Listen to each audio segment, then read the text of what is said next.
Climate change is a very popular theme, which is being discussed within environmental forums in recent times. But, can anyone define climate change within a Malaysian perspective? Let's talk to the experts. Today, we have Mr. Sivakumar, the president of the Green Earth Society of Malaysia, and Mr. Joel, the advisor to the Green Earth Society of Malaysia. Hi, thank you for this opportunity. Thanks for having me. Malaysians feel that the environment issues and the climate change in particular are nothing to do with Malaysia. Actually, it's a misconception because climate change is real, it's global in nature and also affects Malaysia. Now, one example that I wish to highlight here is the recent floods. Now, the recent floods that resulted in Malaysia actually exposed the reality of extreme weather pattern, definitely the cause of climate change. According to environmental experts, now, how do you fight climate change? Well, one of the solutions is for clean energy as an affordable option in mitigating climate change. The second thing which is very important is we have been clearing our forests, maybe perhaps at an uncontrollable situation, and we need to address that. Maybe we should have a call for a moratorium of clearing our forests in every state. And in the event, we have to now put reforestation in place.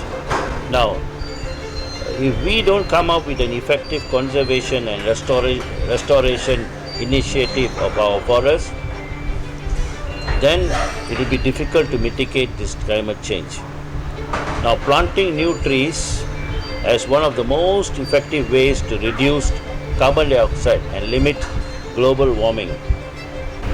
The potential impact on climate change in Malaysia is, of course, erosion of our shorelines, reduced crop yields, sea level rise, tidal inundation of coastal areas. Now, we do experience short-term droughts in most regions annually. If you ask me, the existence or threat of climate change in Malaysia, it could pose a serious threat to those living in coastal areas in particular, due to the rise of sea level and tidal inundation. Now, the impact of climate change is also can be seen in the increased temperature. Now, Malaysians have complained of a number of heat waves occurring annually. So, what we suggest is plant more trees to mitigate climate change and stop several impacts of the climate change in Malaysia. Hi everyone, my name is Joel J. Sundar. So today we are talking about climate change. Before we carry on, let's try to define this as simply as we can. What exactly is climate change? So now, in the simplest form, I suppose you could say that climate change is a shift, a long-term shift in temperature and weather patterns. Let's define this in terms of the Malaysian context. Now, we know that in Malaysia, we've got the northeast monsoon affecting our east coast states from the months of October to somewhere around early January.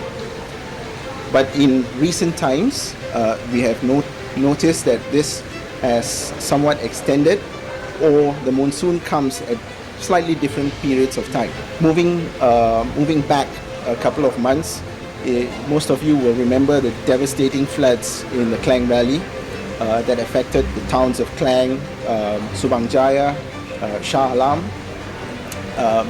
and if we recall the tragic loss of life of some 50 people, and billions of ringgit in terms of losses of assets and in terms of business. So the floods have somewhat changed in terms of when it comes, when it hits, in terms of intensity. So what does this tell us? Climate change is very real. So what can we do? When I say we, I refer to you and I. And we all have a role to play. We need to recognize this. The environment in itself as society, which is the community, which is us, the individuals.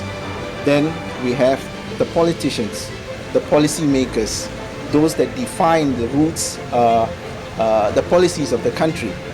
And then we've got the environment. So the environment is affected by all of these factors. In Malaysia, in the local context, we know that we have a climate change policy.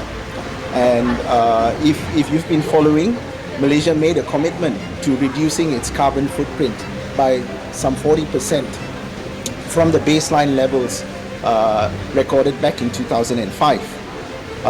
Our young Di-Pertuan Agong very recently mentioned in Parliament that the government needs to preserve and protect at least 50% of its land areas for us to minimize the impact of climate change. Now, this is a very powerful statement coming right from the top, and we need to take this seriously. Now, in terms of the climate change policy, the government has also put in a whole set of principles on how we want to manage this in terms of sustainable development, in terms of preserving of our existing resources, in terms of effective participation by various stakeholders. So there is a roadmap towards what I would like to call a low carbon economy. The challenge is now on how we're going to meet these milestones, what are the incentives, what is the drive for us to get there, right? So for me, the first thing is to get industry on board. So policymakers need to have enough incentives for industry to make that change, to make that step up, for them to comply, for them to meet higher standards, all right? To embrace technology that would no longer pollute at the scale that we are currently doing right now. Today, we've got so many different types of green technologies out there, whether it's in the energy sector. You look at green generator sets, for example, that emit up to 40% less diesel than a conventional genset. Now, a couple of years ago, it would have been very expensive for you to buy one, but today, the capex as well as the operations cost for such a genset is comparative to a traditional genset. Solar energy is something that's been around in recent years. I believe that we can effect change, or we would eventually do enough to slow down, if not to halt, climate change. Thanks for your opinion and time spent, gentlemen. Thank you so much. Pleasure. Thank you.